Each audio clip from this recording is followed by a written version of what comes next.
बाल करना उसका अंदाज नजर अपने ज़माने से जुदा। लोग ये सोचते रहे क्यों और कैसे, कब, कहाँ, और जमा तफरीके करते रहे।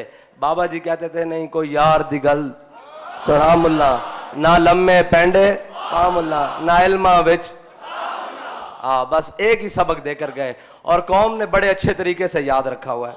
हजरत ख्वाजा शाह सुलेमान तौसवी के पास इसी तरह का मुनकर आया, जिस तरह के आज लगे फिरते हैं ना मुनकर, उनको समझ नहीं आती, बड़ी इतना काम हो चुका फिर भी पूछते हैं जी खत्म नबूवत और नामूस रिसालत क्या है, ये दीन क्या है जो आप कहते हैं कि तख्त पर लाएंगे, ये क्या है जनाब, ये दीन क्या है। उस्ताद फरमाया करते थे ये दीन वो है जो अबू बकर उमर को अपने पीछे चलाता है। ये किसी के पीछे नहीं चलता, इसके पीछे कोई चले तो फिर वो इज्जतें पा जाता है, और जो इसको कमर करे तो फिर ये दीन उसको जलील करके रख देता है। फिर ये उसको जलील करके रख देता है। ये दीन की खासियत है। हजरत ख्वाजा शाह सुलेमान तौसवी अपने मुरीदों के साथ बैठे हुए, आपके पास एक वो आज हमारे ज़माने में भी होता है ना, वो जिसने डुगडुगी पकड़ी होती है बंदर नचाने वाला, वो आपके पास आया मदारी, वो आपके पास आया, आपने फरमाया यार तमाशा तो दिखा। उसने तमाशा शमाशा दिखाया, बंदर भी बैठ गया और वो मदारी भी बैठ गया। इतनी देर में एक बंदा आया, उसने कहा हुजूर मुझे मेराज की समझ नहीं आती कि कैसे मुमकिन है कि जनाब पानी भी चलता रहे और जनाब बिस्तर भी गर्म रहे, कुंडी भी हिलती रहे, कैसे मुमकिन है। आपने फरमाया बैठ जा। इतनी देर में ना आपके पीछे, आप जहाँ तशरीफ फरमाते पीछे खिड़की थी, आपने वो मदारी को बुलाया और फरमाया इसके अंदर दाखिल हो जा। जब वो अंदर गया खिड़की बंद हो गई, ख्वाजा साहब की मजलिस लगी हुई है। जब वो मदारी अंदर गया तो उसने देखा अंदर जहान ही और दुनिया ही और खिड़की के पीछे। वो अंदर गया, चलते फिरते आगे चला गया। आगे जाके जनाब उसने देखा, वो जाके अपना कारोबार में लग गया, कारोबार किया, मालो ज़र कमाया, खेती बाड़ी की और बड़े पैसे कमाए। फिर उसने शादी की और उसके बच्चे बड़े हो गए। फिर जनाब उसने अपने बच्चों की शादियां की, वो फिरता टुरता और जनाब अंदर दुनिया ही पीछे बदल गई। एक दिन अचानक उसका गुजर उसी खिड़की के पास से हुआ। जब उस खिड़की के पास से हुआ तो ख्वाजा साहब ने ना ऐसे हाथ पीछे किया, फरमाया यार जितना तमाशा तूने हमें दिखाया था उससे ज्यादा हमने तुझे दिखा दिया है, वापस आ जा। जब वो वापस खिड़की से बाहर आया तो देखा ख्वाजा साहब की मजलिस इसी तरह लगी हुई और उसी तरह बंदर भी उसी करवट बैठा हुआ। तो आपने फरमाया ये तो हमारे बस में है, तो कोई तसव्वुर ही ना उभरा तेरी तस्वीर के बाद, और ज़हन खाली ही रहा कासा साहिल की तरह।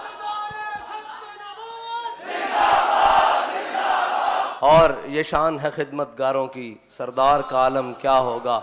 ये जो सारे साइंसी तरीकों से मेराज को और जनाब यूरोप की ऐनकें लगा के मेराज को पढ़ते हैं और देखते हैं। उस्ताद साहब फरमाते थे कि जितनी स्पीड में जहाज जाता है उस स्पीड में अगर इंसान का कोई हिस्सा बाहर रह जाए तो या तो वो उड़ जाएगा या वो शल हो जाएगा। अब सुने बुराक की रफ्तार कितनी थी। ये तो जहाज की रफ्तार है ना, बुराक की रफ्तार ये थी कि जहां उसकी पहली नजर पड़ती थी वहां उसका कदम पड़ता था। और ये बुराक की रफ्तार है, नबी की रफ्तार नहीं। वो मकाम आ गया सिदरतुल मुंतहा, नूर बशर के झगड़े वालों के लिए, जहां नूर बशर के झगड़े होते हैं। जी नूर क्या है, कसरे दना के राज में अकलें तो गुम है जैसी हैं, रूहे कुदस से पूछिए तुमने भी कुछ सुना के यूं। सिदरतुल मुंतहा पे जाके हजरत जिब्रील अमीन ने कहा या रसूलल्लाह बस इससे आगे नहीं। फरमाया जिब्रील तुम जहां कहते रहे मैं तुम्हारे साथ चलता रहा, तुमने जहां कहा मैं गया, अब ये क्या बात हुई कि आगे तुम मेरे साथ क्यों नहीं चलते। अर्ज करने लगे अगर यकसर मुए बरतर परम फरोगे तजल्ला बसोजत परम। कहा या रसूलल्लाह इस मकाम तक आज तक जिब्रील नहीं आया, अगर इस मकाम तक आया वो आपकी बरकत से आया है, लेकिन इससे आगे मकाम आपका है। अगर इससे आगे मकाम के लिए जिब्रील ने एक बाल बराबर भी आगे कदम बढ़ाया तो नूर है, नूर से खाक हो जाएगा। तो मेरे आका व मौला ने ऐसे नहीं फरमाया था या अबा बकर लम यारिफनी हकीकत गैर रब्बी, फरमाया अबू बकर मेरी हकीकत को मेरे रब के सिवा कोई नहीं जानता। और हाफिज मदुद्दीन साहब फरमाते हैं अर्श पे जाके जिब्रील अमी रुक गए, फरिश्ता चल नहीं सकता तेरी रफ्तार के साथ। और कहाँ चल सकता है। ये मेरे आका व मौला सल्लल्लाहु अलैहि वसल्लम की मुबारक मेराज का सफ़र है। अल्लाह ताला इस रात के सदके मुसलमानों को कोई गैरतमंद हाकिम नसीब फरमाए, कोई हज़रत उमर का ग़ुलाम नसीब फरमाए जो मस्जिद अक्सा वापस मुसलमानों को लेकर दे।